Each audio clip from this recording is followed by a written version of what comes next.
Yan, ang dami. Yan, mamaya dalawang luto ang gagawin ko dito.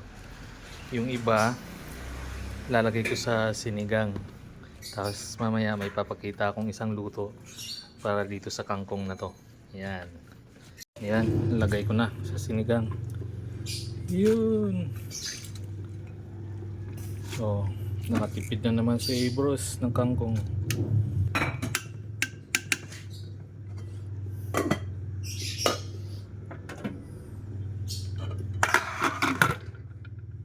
O ayan, luto na. Pwede na kumain. Ayan. Oh. Tipid tips. Konting karne, maraming kangkong. Ayan o. Tsaka dagdagan mo na rin ng sabaw.